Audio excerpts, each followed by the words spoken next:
لوگ کہتے ہیں کوئی وظیفہ بتا دے روزی میں برکت کا، بیماری دور ہو جائے، اللہ راضی ہو جائے. ارے بھائی سب سے بڑا وظیفہ ہی 5 وقت کی نماز ہے. وہ پڑھتے نہیں، باقی وظیفے پوچھ رہے ہو ہیں. یقین کریں احادیث میں مضمون ملتا ہے نماز سے روزی میں برکت، نماز بیماریوں کو دور کر دیتی ہے، نماز اندھیری قبر کا چراغ ہے، نماز آپ کی طبیعت کو حشاش بشاش. مجھے نماز ماشاءاللہ نمازی مجھے دیکھ رہے ہیں، سن رہے ہیں، آج جب بھی وضو کرتے ہیں بتائیں کتنا ٹینشن ریلیز ہو جاتا ہے، بندہ نیا ہو جاتا ہے. کاروبار کام کاج سے اٹھ کر تھکا ہوا ہے، وضو کرے نماز پڑھے، اس کے بعد لگتا ہے نئی انرجی آ گئی، اتنا فریش کر دیتی ہے نماز.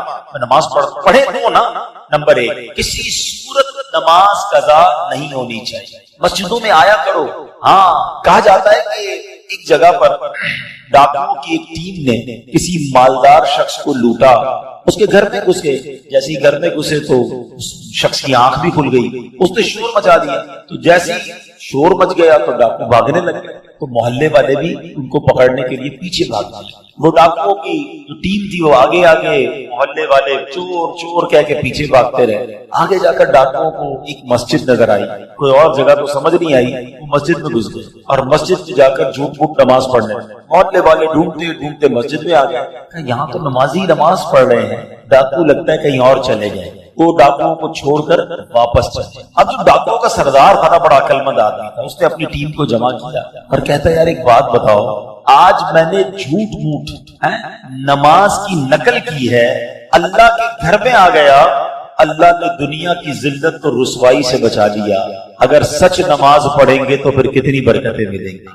اللہ ادھر بھی بچا لے گا، ادھر بھی بچا لے گا. میں نیت کرتا ہوں کہ آج کے بعد میں نے ڈکیتی نہیں مارنی، میں نے حرام کھوانا نہیں ہے، میں توبہ کرتا ہوں، تم بھی چاہو تو توبہ کر لو.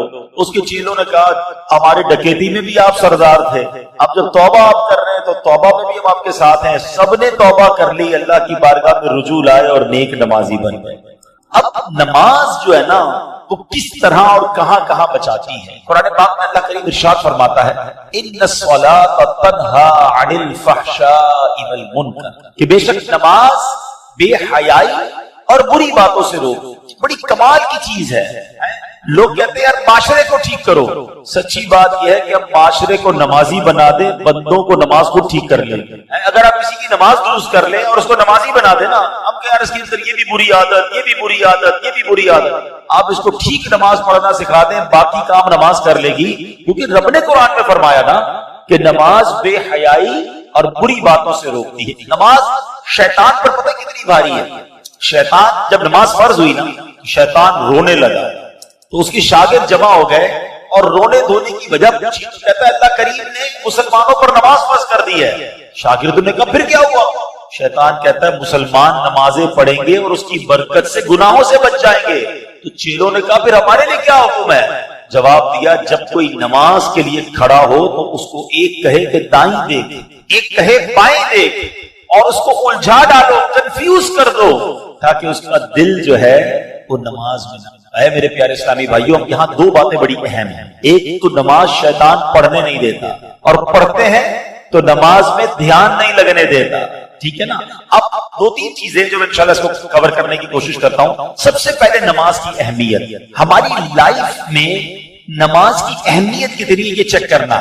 مطلب مسلمان کے ذہن میں وہم میں ہونا ہی نہیں چاہیے کہ نماز بھی قضا ہو سکتی. کیسے ہو سکتا ہے؟ پاسبل ہی نہیں ہے. لیکن جناب دکان پہ گاہک بہت تھے اس لیے ظہر چلی گئی، شام ذرا رش کافی تھا اس لیے اثر چلی گئی، بس مغرب میں نے اس لیے قضا کر دی کہ عشاء کے ساتھ پڑھ لوں گا، فجر میں یار آنکھ نہیں کھلتی ہے. کمال ہے. اتنے عجیب عجیب ایکسکیوز لوگ دے رہے ہوتے ہیں کہ سمجھ نہیں آتا کہ مطلب آپ کی کبھی ٹرین چھوٹی اس لیے کہ صبح ٹرین تھی آنکھ نہیں کھلی، کبھی فلائٹ چھوٹی، کبھی کوئی آپ کا گاہک کہے یا کوئی اہم پارٹی کہے یا آپ کا باس کہے کہ صبح 8 بجے فلاں جگہ پہنچنا ہے، ضروری ہے پہنچنا، آپ 7:30 بجے پہنچ جاتے ہیں، الارم رکھتے ہیں. باقی تمام چیزوں کی اہمیت ہے، ہمارے نزدیک نماز کی اہمیت نہیں ہے.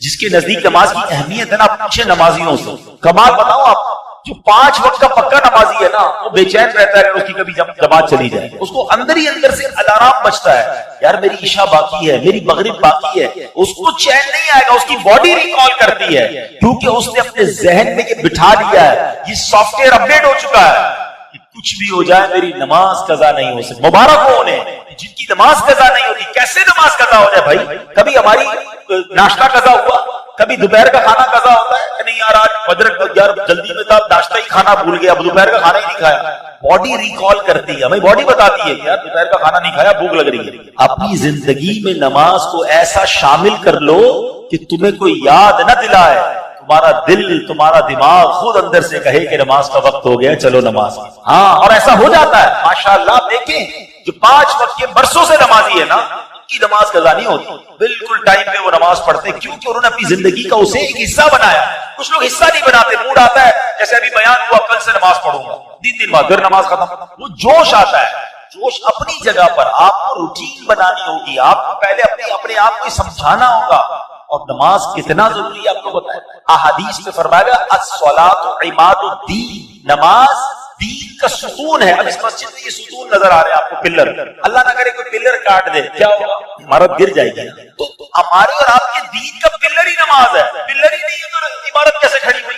سمجھیے اس بات کو. نمازی کی انعام اللہ اکبر. اچھا پھر کچھ لوگ پتہ کیا کہتے ہیں، یار میں مسجد میں نہیں جا سکتا، بڑا بیزی ہوتا ہوں. میری اور آپ کی کیا اوقات ہے، مسجد میں نہیں آ سکتے.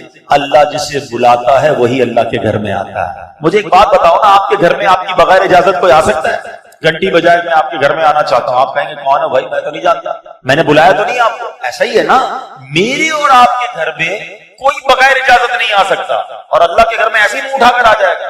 جو نہیں آتا نا وہ اللہ سے معافی مانگے.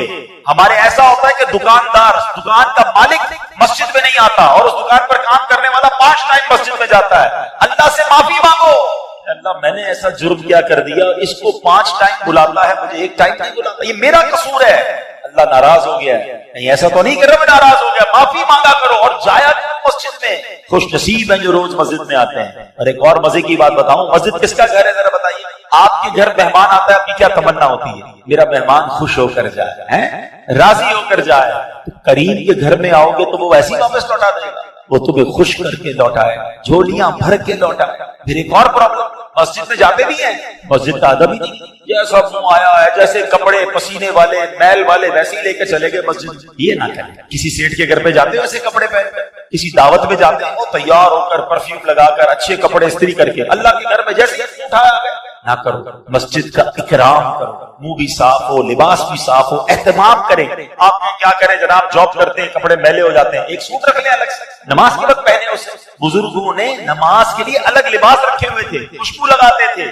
اہتمام کرو گے نا، جتنا مسجد کا ادب کرو گے اتنا نوازے جاؤ. تیسری بات، مسجد میں آ کر بھاگا نہ کرو، جلدی نہ مچایا کرو. یہ بھی بڑا پرابلم. علماء نے بڑی پیاری مثال دی ہے کہ مومن کی مثال مسجد میں ایسی ہوتی ہے جیسے مچھلی پانی کے اندر ہوتی ہے، کیسے پرسکون ہوتی ہے پانی کے اندر. اور منافق کی مثال جیسے مچھلی پانی کے باہر ہوتی ہے. اب اپنے دل سے پوچھ لو، ہم جب مسجد میں آتے ہیں ہمارے دل کی کیفیت کیا ہوتی ہے؟ یار جلدی ختم ہو جائے بس، کسی طرح لیٹ ہو رہا ہے یار. ابھی تک امام صاحب کبھی 2 منٹ نماز لمبی کر دے تو لوگ نمازی امام صاحب کو پکڑ لیتے ہیں، حضرت آپ نے آج 2 منٹ زیادہ لے لیے، 1 منٹ دعا لمبی کرا دی. اللہ کے بندے تجھے 2-3 منٹ اللہ کے گھر میں بیٹھ کر پرابلم ہو رہی ہے. اچھا یہی اعتراض کرنے والا پان کی دکان پہ آدھا گھنٹہ کھڑا رہ جائے گا، اس کو وہاں پرابلم نہیں ہے، یہاں پرابلم ہے. 3 منٹ زیادہ کیوں، امام صاحب 1 منٹ لیٹ کیوں، اور درود پڑھ لینا 1 منٹ. بھائی اللہ کے گھر میں بے سکونی کیسی؟ اپنے دل سے پوچھو کہ میں اللہ کے گھر میں جاتا ہوں تو بے چینی کیوں ہوتی ہے؟ دل کا علاج کرو، سکون سے بیٹھا کرو. دنیا میں کوئی بڑا سیٹ صاحب ہمیں بلائے، بہت بڑا آدمی، اور ہمیں کہے کہ بھائی 5 منٹ کے لیے آپ کا ٹائم ہے، ہم چلے جائیں اور 10 منٹ بٹھا لیں. باہر آ کے کہتے ہیں یار مجھے تو 10 منٹ بٹھایا ہے، مجھے 5 منٹ 15 منٹ ایکسٹرا ٹائم مل گیا.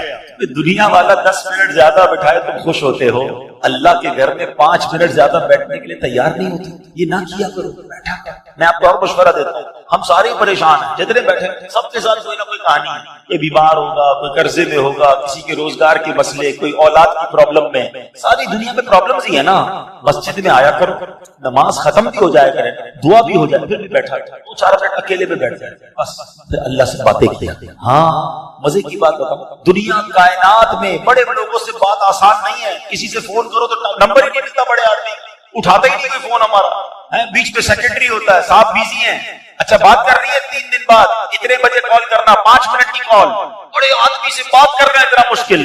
آؤ میں بتاتا ہوں، جس نے کائنات بنائی ہے نا اس سے بات کرنے کا کوئی پرابلم نہیں. جتنی بات کرنی ہے بات کرو. ہاں اللہ دل کی بات بھی سنتا ہے. تمہاری زبان میں بات کرو نا، کوئی ٹرانسلیٹر ضروری نہیں ہے. بات پتہ ہے کیسے ہوگی؟ ٹیلی فون ڈائل کیسے ہوتا ہے؟ مولا علی فرماتے ہیں کہ جب میرا جی چاہتا ہے رب مجھ سے بات کرے میں قرآن پڑھنے لگ جاتا ہوں، اور جب جی چاہتا ہے میں رب سے بات کروں تو میں دعا کرنے لگ جاتا ہوں۔ یہ جو دعا ہے نا، ہاتھ اٹھانا، یہ ڈائریکٹ ڈائلنگ ہے، بس اب آپ بولتے جائیں۔ آپ نے ہاتھ اٹھائے، بلکہ ہاتھ بھی اٹھانا دعا کے لیے ضروری نہیں، ادب ہے، نہ بھی اٹھائیں، اب سر جھکا کے بیٹھے اللہ سے باتیں کرو، دل کے حال بھی جانتا ہے۔ کہو نہ اس سے میں بیمار ہوں، کہو نہ اس سے میں پریشان ہوں، کہو نہ مالک میں پھنس گیا ہوں۔ اللہ سے بات نہیں کرتے، رب کے سامنے نہیں جاتے، سب کے سامنے جاتے، سارے محلے کو بتاتے ہو یہ پرابلم، یہ پریشانی، کاروبار ڈاؤن، مارکیٹ اپ ڈاؤن، وہ کیا کر لے گا بھائی؟ میں تو جس کی بارگاہ میں سر جھکانے کا کہہ رہا ہوں وہ حل المشکلات، وہ مسبب الاسباب ہے، وہ مشکلوں کو دور کرنے والا ہے۔ ہمارے پاس ہی وقت نہیں ہے اس سے بات کرنے کے لیے۔ نماز پڑھا کرو، مسجدوں میں آیا کرو، وقت بتایا کرو، اللہ سے باتیں کیا کرو، پھر دیکھو وہ کریم کیسے تمہاری مشکل دور کرتا ہے۔ مجھے ایک بات بتائیں نا، جب بھی میں اور آپ اپنی ماں کے پاس گئے کسی تکلیف کی وجہ سے، ماں نے کیا کیا؟ سینے لگایا تھا، دعائیں دی تھی نا، جھٹکا تو نہیں تھا۔ تو ماں جب اتنا پیار کرتی ہے، ہم تکلیف میں جائیں تو وہ تو کئی ماؤں سے زیادہ پیار کرنے والا ہے۔ اس کو پکارو تو صحیح، اس سے مانگو تو صحیح، ہاتھ تو اٹھاؤ، دعا تو کرو، سر تو جھکاؤ۔ نمازیں قضا کرنے والا، مسجد سے دور بھاگنے والا کیسے امید کرتا ہے کہ اللہ میری دعا قبول فرمائے گا اور مجھ پر مشکلیں آسان فرمائے گا؟ خود ہی رب سے بھاگے۔ تو نماز سے دوستی، مسجد سے دوستی تھام لو، کسی صورت نماز قضا نہ ہو۔ اچھا، میں نے ایک طرف تو نماز کے فضائل بیان کیے، نماز پتہ ہے کیسے کیسے فضائل ہیں؟ نماز کے بارے میں میرے آقا نے فرمایا جعلت قرۃ عینی فی الصلاۃ، نماز میں میری آنکھوں کی ٹھنڈک ہے۔ ہم کہتے ہیں غلامی رسول میں موت بھی قبول، جس کو موت قبول ہے اس کو نماز قبول کیوں نہیں ہے؟ پہلے تو نماز ہے نا، موت کی باری تو بعد میں آئے گی، خالی نعرے لگانے آتے ہیں۔ اور پھر سنو، سب سے بڑا انعام پتہ ہے نمازی کو کیا ملے گا؟ کہ بروز قیامت اس کو اللہ کریم کا دیدار نصیب، رب کا دیدار۔ آ رہا ہے نا، معراج کا مہینہ ہے نا، 27 رجب کو سب پھر سنیں گے انشاءاللہ آقا کی معراج کے واقعہ۔ تو آقا کو تو معراج نصیب ہوئی، ہم گناہگاروں کے لیے بھی چانس ہے، جو نمازی ہوگا اللہ کریم قیامت کے بعد جنت میں اس کو اپنا دیدار عطا فرمائے۔ اب آپ کی مرضی ہے، اللہ کا دیدار کرنا ہے تو نمازیں پڑھو۔ اچھا، لیکن ایسا نہیں کہ نماز آپشنل ہے، پڑھ لی تو پڑھ لی، نہیں پڑھی تو کوئی مسئلہ نہیں۔ نہیں جناب، سب سے بڑا گناہ، بڑے سے بڑے گناہوں کی جب بھی لسٹ آپ دیکھیں گے نا، کبیرہ گناہوں کی لسٹ، اس میں نماز نہ پڑھنا شامل ہوتا ہے۔ کہ کوئی شراب پیے، لوگ شراب پیتے، اوہ یہ جواری ہے، یہ ہیروئنچی ہے، یہ فلاں غلط کام، بدکاری کرتا ہے۔ ٹھیک ہے، یہ سارے گناہ ہیں، بڑے گناہ ہیں، مگر ان سب سے بڑا گناہ بے نمازی ہے۔ اس کو کوئی نہیں بولتا بھی بے نمازی ہے، کیونکہ سارے بے نمازی ہیں، اکثر ہی بے نمازی ہیں۔ نہ کرو ایسا، اللہ شدید ناراض ہوتا ہے جو نماز نہیں پڑھتا۔ روایتوں میں آتا ہے کہ کوئی شخص ایک نماز جان بوجھ کر قضا کر دینا، اس کا نام جہنم کے اس دروازے پر لکھ دیا جاتا ہے جس سے وہ اس کو جہنم میں داخل کیا جائے۔ اب آپ سوچیں، ہمیں احساس ہی نہیں نماز قضا ہو رہی، کوئی سر پہ بل بھی نہیں آتا، کوئی افسوس بھی نہیں کرتا کہ یار میری نماز قضا ہو گئی، ٹینشن ہی کوئی نہیں۔ حالانکہ یہ سخت گناہ، روایتوں میں آتا ہے کہ اللہ کریم جب کسی سے ناراض ہوگا اور بے نمازی قبر میں جائے گا تو اس کو قبر ایسے دبائے گی، میرے آقا نے انگلیاں ملا کر فرمایا کہ پسلیاں ٹوٹ پھوٹ کر ایک دوسرے میں پیوست ہو جائیں، دونوں طرف کی پسلیاں آپس میں مل جائیں گی، قبر ایسے دبا دے بے نمازی۔ خدا را نماز کسی صورت قضا نہیں ہوگی، نیت کریں انشاءاللہ۔ اب ایک اور مسئلہ، نماز پڑھنی، مسجد میں آنا، لیکن ایک اور مسئلہ ہے، کچھ لوگ بیٹھے ہوں گے جو ماشاءاللہ 5 وقت کے نمازی ہوں گے، اور میں نے تو قرآن کی آیت سنائی ہے ان الصلاۃ تنہا عن الفحشاء والمنکر، بے شک نماز بے حیائی اور بری باتوں سے روکتی ہے۔ واقعہ بھی بتا دیا۔ ایک اور واقعے سے اس بات کو سمجھیے گا، کتابوں میں لکھا یہ بھی واقعہ کہ نزہۃ المجالس میں کتاب، بڑا عجیب و غریب واقعہ ہے کہ ایک شخص جو ہے وہ ایک عورت پر عاشق ہو گیا، وہ عورت شادی شدہ بھی تھی، اس نے اس عورت کو ایک چٹھی لکھی اور پیغام دیا کہ میرا دل تم پر آ گیا ہے، برا ارادہ تھا اس کا۔ اب چونکہ عورت بڑی سمجھدار تھی اور اس کا جو شوہر تھا نا وہ مسجد کا امام تھا، پرہیزگار بھی تھا، سمجھدار بھی تھا، اس نے اپنے شوہر کو پرچی دی کہ دیکھیں اس طرح مجھے ایک شخص نے پرچی دی ہے۔ تو شوہر نے کیا کہا کہ ایسا کرو کہ اس شخص کو تم ایک چٹھی لکھ کے دو کہ ٹھیک ہے تم ایک کام کرو کہ پہلے فلاں مسجد میں امام کے پیچھے، فلاں امام کے پیچھے 40 نمازیں با جماعت بلا ناغہ پڑھو، اگلی بات اس کے بعد کرے گا۔ اب اس کے دماغ میں عشق کا بھوت سوار تھا، اس نے کہا چلو ٹھیک ہے، لگتا ہے کوئی کام بن جائے گا۔ وہ 40 نمازوں تک، 40 دن تک، بلکہ 40 دن تک 5 نمازیں وہ بلا ناغہ اس مسجد میں جاتا اور امام صاحب کے پیچھے ادا کرتا، پڑھتا رہا پڑھتا رہا پڑھتا رہا، دل پر اثر ہوتا رہا، سبحان ربی العالی، سبحان ربی العظیم، اللہ اکبر، اللہ کی بارگاہ میں دعائیں کرتا رہا، نمازیں پڑھتا رہا، اب دل پر اثر ہونا شروع ہو گیا۔ ابھی 40 دن گزرتے ہیں تو وہ نوجوان جو ہے اب ایک اور پرچی لکھتا ہے اور کہتا ہے کہ میں آپ سے معافی کا طلبگار ہوں، اللہ کی بارگاہ میں سجدہ کر کے مجھے پتا چل گیا، نمازیں مجھے پڑھتے ہوئے پتا چل گیا کہ یہ حرام اور رب کی ناراضی والا کام ہے، اگر محبت کرنی ہے تو اللہ سے کرنی چاہیے، اللہ کے حبیب سے کرنی چاہیے، میں ان تمام حرام کاموں سے میں نے توبہ کر لی ہے اور میں اب اللہ کی بارگاہ میں توبہ کرتا ہوں، میری بہن میں آپ سے جو غلط نیت تھی اس پر بھی معافی چاہتا ہوں۔ اللہ اکبر۔ اس عورت نے اپنے شوہر کو وہ پرچی دکھائی کہ دیکھیں یہ تو کمال ہو گیا، یہ شخص برے ارادے سے آیا، آپ نے نماز کا کہا، 40 نمازیں ابھی پوری نہیں ہوئی ہیں اور اس کے دل کی دنیا بدل گئی ہے۔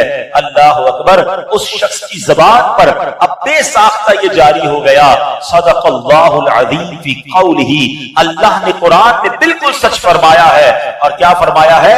ان الصلاۃ تنہی عن الفحشاء والمنکر، کہ بے شک نماز بے حیائی اور بری باتوں سے بچا لیتی ہے، روک لیتی ہے۔ ہو سکتا ہے آپ کے ذہن کا خیال ہے یار نماز تو میں بھی پڑھتا ہوں، جھوٹ پھر بھی نہیں چھوٹ رہا، فلمیں ڈرامے پھر بھی نہیں چھوٹ رہے، غلط کام تو پھر بھی ہو رہے ہیں، اچھا کسی اور کے بارے میں بھی خیال آ رہا ہوگا وہ بھی نمازی ہے لیکن وہ بھی غلط کام کرتا ہے۔ پہلے تو ایک بات طے کر لیں، جو قرآن میں لکھا ہے وہ سچ اور حق ہے، وہ بالکل چینج نہیں ہو سکتا، اس کا مطلب قرآن نے تو حق فرمایا۔ اب دوسرا آپشن کیا ہو سکتا ہے کہ جو نماز پڑھ کے بھی گناہ سے نہیں بچ رہا نا، اس کی نماز ٹھیک نہیں ہے، اس کا پرابلم نماز میں ہے۔ اور جی ہاں، میرے آقا علیہ الصلوۃ والسلام نے فرمایا سب سے بڑا چور وہ ہے جو نماز کا چور ہے۔ نماز میں کون چوری کر سکتا ہے؟ فرمایا حدیث پاک کا خلاصہ ہے جو کوے کی طرح ٹھونگ مارتا ہے۔ ہم نے دیکھا ہے کچھ لوگ نماز ایسے پڑھتے ہیں وہ سجدے سے کھڑے نہیں ہوں گے پورے پھر سجدے میں چڑھ جائیں گے، رکوع سے کھڑے نہیں ہوں گے پھر سجدے میں چڑھ جائیں گے، کوے کی طرح فرمایا ٹھونگ مارتا ہے۔ ان کی نماز ہی ٹھیک نہیں ہے، جلدی جلدی نماز پڑھ رہے ہیں، نہ سکون سے رکوع کر رہے ہیں، نہ سکون سے سجدے کر رہے ہیں، نہ پراپر طریقے سے نماز پڑھ رہے ہیں۔ ایسے لوگوں کی نماز بھی ان پر لعنت کرتی ہے۔ ہاں نماز میں قرات کرتے ہیں، تلاوت کس کس کو آتی ہے، مخارج کس کی درست ہے، نماز کے پورے احکام ہے نا۔ اب جب تک آپ کہ میں نماز وضو بھی کروں، نماز بھی پڑھوں اور قبول بھی نہ ہو، یہ کیسے ہو سکتا ہے؟ اب سائنس نے بڑا آسان کر دیا سمجھانا، پہلے ہم لوگوں کو کہتے ہیں لوگوں کو سمجھ نہیں آتی۔ اب مثال کے طور پہ ہم ہر روز نماز میں پڑھتے ہیں الحمدللہ رب العالمین، ہے نا، پڑھتے ہیں، مانا کیا ہے؟ تمام تعریفیں اللہ تعالیٰ کے لیے جو عالمین کا ہے، ٹھیک ہے۔ لیکن اگر کوئی پڑھے الحمدللہ رب العالمین، ہا اور ہا میں فرق تو تھوڑا سا ہی ہے، مگر مانا کیا بن جائے گا؟ تمام شعلے اور برائیاں اللہ تعالیٰ کے لیے۔ اب جس کی تلفظ ہی ٹھیک نہیں، اس کی نماز کا کیا حال ہو رہا ہوگا؟ ثواب ملے گا اسے جو یہ کہے گا قل هو اللہ احد، کہو کہ اللہ ایک ہے، کوئی کہے قل هو اللہ احد، ہا کی جگہ ہا پڑھ دے، مانا بن جائے گا بزدل۔ اب بتاؤ کیا مانا بنے گا؟ نماز میں کیا فائدہ ہوگا؟ نمازیں پڑھی جاؤ، سردی میں وضو بھی کر رہا ہے بیچارہ، نماز بھی پڑھ رہا ہے، مگر نہ مخارج ٹھیک ہے، نہ سجدہ ٹھیک ہے، نہ کہیں نماز سیکھی ہے۔ نماز کیسے بے حیائی اور برائی سے روکے گی؟ سیکھی کہاں ہے نماز؟ آپ یہاں مارکیٹ میں کام کرتے ہیں، آپ نے کام سیکھا ہے، کسی کاریگر کے ساتھ بیٹھ کر آپ نے کڑھائی سیکھی ہوگی، سلائی سیکھی ہوگی، کسی استاد سے شاگردی اختیار کر کے کام سیکھا۔ نماز کدھر سے سیکھی مجھے بتا دیں؟ جو وہ ابو جیسے پڑھتے تھے ویسے ہم پڑھتے تھے، محلے میں لوگ وضو کرتے ہوئے دیکھا ویسے ہی وضو کرنا شروع کر دیا، ایسے تو نہیں ہوتا نا۔ اچھا پھر جب ایسی بات ہم کرتے ہیں نا کہ یار تلفظ کی غلطی، یہ نماز کے فرائض واجبات کی غلطی نماز فاسد کر دیتی ہے، تو شیطان بھی تو ہے نا، تو شیطان کان میں آواز ڈالتا ہے یار ایسا تھوڑی ہوتا ہے، اللہ معاف کرنے والا ہے، تھوڑا بہت تو چلتا ہے۔ اب یہ تھوڑا بہت چلتا ہے نا، یہ ہمیں سائنس نے سمجھانا آپ کو آسان کر دیا، اب تو پہلے بھی سمجھاتے تھے، اب میں آپ کی زبان میں آپ کو سمجھاتا ہوں۔ سب کے پاس موبائل فون ہے، اپنے موبائل پر آپ نے کوئی پاسورڈ لگایا ہوا ہے، ٹھیک ہے، مثال کے طور پہ آپ نے عبدل نام لکھ دیا ہے پاسورڈ، یا ویب سائٹ پر یا بینک اکاؤنٹ پہ، اب اس میں اے آپ نے کیپٹل لگایا ہوا ہے، میں کہوں یا ذرا اسمال لگا دیں، ہاں بھائی کھل جائے گا، پاسورڈ کھلے گا، اے ہی تو ہے، چھوٹا ہی ہے نا۔ آپ کہیں گے نہیں، اچھا چلے دو الفاظ کے بعد ایک نقطہ لگا دیں بیچ میں، اب کھل جائے گا پاسورڈ؟ اب بھی نہیں کھلے گا، صرف نقطہ ہے یار، نہیں، اچھا نقطہ بھی نہیں، اسپیس دے دیں صرف بیچ میں، اب کھل جائے گا، اب بھی نہیں کھلے گا۔ کمال ہے یار، تمہاری ویب سائٹ میں نہ اسپیس چلے نہ نقطہ چلے، اور میرے رب کے قرآن میں جیسے پڑھو چل جائے۔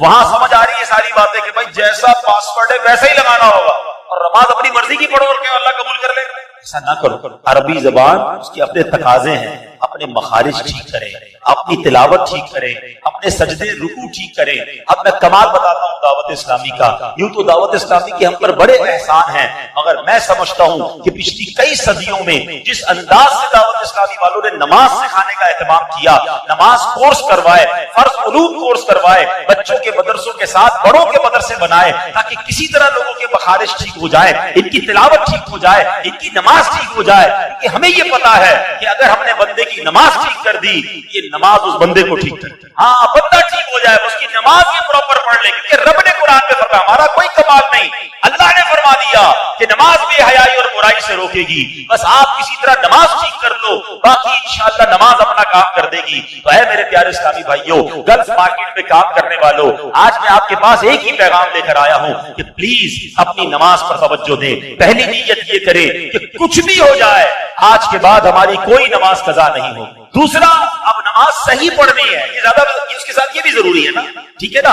اب نماز صحیح کیسے پڑھنی ہے وہ دعوت اسلامی والے آپ کو کروا دیں گے ماشاءاللہ۔ اس مسجد میں بھی، دیگر دعوت اسلامی کے پورے کراچی میں، پاکستان میں رات کو مدرسے لگتے ہیں، 15 منٹ 20 منٹ کا مدرسہ۔ آپ جائیں، صرف قاری صاحب کو پہلے اپنی، میں تو کہتا ہوں صرف نماز میں جو آپ پڑھتے ہیں نا، سورہ فاتحہ پڑھتے ہیں، سورہ اخلاص پڑھتے ہیں، وہ سنائیں ان کو کہ سنیں بھائی میری تلاوت ٹھیک ہے، نہیں ٹھیک پہلے اس کو ٹھیک کریں، نماز کی تسبیحات کو ٹھیک کریں۔ پھر ماشاءاللہ دعوت اسلامی والے کبھی 7 دن کا، کبھی 3 دن کا نماز کورس کرواتے ہیں۔ میری گزارش ہے، ماشاءاللہ امام صاحب اور کمیٹی کے لوگ موجود ہیں، آج ہی اعلان کر دیں کہ کوئی جناب 3-4 دن کا کورس اسی مسجد میں کرا دیں، روز کے 2 گھنٹے، بے شک آپ رات کو کاروبار کے بعد بیٹھ جاؤ، ارے یہ تو ہمیں سارے کام چھوڑ کے کرنا چاہیے تھا، لیکن نماز کورس کر لیں گے، آپ کو اندازہ ہو جائے گا کہ کتنی غلطیاں تھی جو میں وضو میں کرتا تھا، میں نماز میں کرتا تھا، جو غسل میں کرتا تھا، کسی کی انگلیاں سجدے میں نہیں لگتی، کسی کی پیشانی سجدے میں نہیں لگتی، کسی کا رکوع ٹھیک نہیں ہو رہا، آپ کو اندازہ ہوگا کہ یار اتنی ساری باریکیاں تھی جو مجھے پتہ ہی نہیں تھی۔ تو اگر آپ یہ سیکھ لیں گے، اور یقین جانیے جس دن نماز ٹھیک ہو گئی نا، پھر ہر سجدہ تمہارے درجے بلند کرتا جائے گا، ہر دعا تمہاری انشاءاللہ مشکلیں ٹالے گی، یہی نماز تمہاری روزی میں برکت لے آئے گی، یہی نماز تمہیں انشاءاللہ بیماریوں سے بچائے گی۔ میں رب کریم سے دعا کرتا ہوں کہ رب کریم ہمیں 5 وقت کا پکا نمازی بنا دے، اپنے گھر میں بار بار آنے کی توفیق عطا فرمائے، اور ہم جو نماز پڑھیں اس نماز کو صحیح طریقے سے ادا کرنے کی توفیق عطا فرمائے، آمین بجاہ نبی نبی صلی اللہ تعالی علیہ وسلم، صلو علی الحبیب صلی اللہ تعالی علی محمد۔ اچھا، اب ایک ماشاءاللہ اعلان بھی ہے، دعوت اسلامی کے تحت ایک مسجد کا تعمیری کام جاری ہے، کنسٹرکشن کی جملہ اخراجات کے لیے تعاون فرمائیں۔ اب یہ مسجد باہر اسلام میں موجود ہیں، اور یہ گل گوٹ نیو سبزی منڈی سپر ہائی وے پر شاید کوئی مسجد بن رہی ہے، 20 لاکھ روپے ان کو حاجت ہے، اور یہ بھی نصیب والوں کا کام ہے، کیونکہ جو اللہ کے لیے مسجد بناتا ہے اللہ اس کے لیے جنت میں گھر بناتا ہے۔ تو اپنے لیے، اپنے مرحومین کے لیے کچھ نہ کچھ حصہ ضرور ملائیں، سجدے ہوتے رہیں گے، قیامت تک ہمیں نیکیاں ملتی رہیں گی انشاءاللہ عز و جل۔ جیسے میں نے کہا کہ آج ذہنی آزمائش کا سلسلہ میں نے بھی جانا ہے، اس لیے میں تھوڑا مختصر بیان کیا۔ 9 بجے یہ پورنگی روڈ پہ ریڈیسن بینکویٹ ہے، وہاں پر ہے، لیکن اگلے آنے والے جمعے کو آپ کے قریب ہی انشاءاللہ فریئر ہال میں ایک بہت بڑا عظیم الشان جمعے کے دن رات 8 بجے 8:15 بجے عشاء کے بعد محفل شروع ہو جائے گی، 9 بجے پروگرام ہوگا، اور اس پروگرام میں انشاءاللہ جہاں سوال جواب کے ذریعے بہت کچھ آپ کو سیکھنے کو ملے گا، قبلہ مفتی قاسم صاحب سنت و بھرا بیان بھی فرمائیں گے، درس قرآن بھی ہوگا، تو آپ نے اس میں بھی آنا ہے۔ اور انشاءاللہ ایک اور ماشاءاللہ مسجد، سبحان اللہ، آج تو مسجدوں کی باہر آئی ہوئی ہے، منصروٹ کے لیے بھی کوئی مسجد کے لیے اسلام میں موجود ہیں، ان کے لیے بھی آپ تعاون کریں، اللہ پاک ان کو کامیابی عطا فرمائے اور اللہ کا گھر خیر سے تعمیر ہو جائے۔ اب انشاءاللہ یہاں پر مزید پروگرام جو ہے وہ آگے چلے گا ماشاءاللہ۔ چلے مبارک 22 فروری سے کب تک کتنے بجے؟ عشاء کے بعد روزانہ آدھا گھنٹہ اسی مسجد میں نماز کورس شروع ہو جائے گا انشاءاللہ، کوئی فیس نہیں لیں گے آپ سے۔ دعوت اسلامی والے بس چاہتے سیکھ لو یار، سیکھ لو، نمازیں درست کر لو، تو کون پر آئیں گے انشاءاللہ؟ آدھا گھنٹہ عشاء کے بعد آدھا گھنٹہ آ جائیں۔ اچھا، کچھ لوگ اگر دیر سے ختم کرتے ہیں نا، دکان 10 بجے ختم کرتے ہیں، تو اگر آپ قاری صاحب ہمارے اتنے اچھے ہوتے ہیں مبلغین کہ یار بھائی ایک کورس تھوڑا لیٹ بھی کروا دو، تو لیٹ بھی کروا دیں گے۔ دعوت اسلامی والے آپ کے ٹائم کے مطابق آپ کو پڑھا دیں گے، آپ سیکھنے والے بن جاؤ تاکہ ہم سب کی نماز درست ہو جائے۔ اللہ پاک ہم سب کو عمل کرنے کی توفیق عطا فرمائے۔ الحمدللہ رب العالمین والصلاة والسلام علی سید الانبیاء والمرسلین۔ اللهم ربنا آتنا فی الدنیا حسنۃ وفی الآخرۃ حسنۃ وقنا عذاب النار۔ میرے مولا ہم سب کا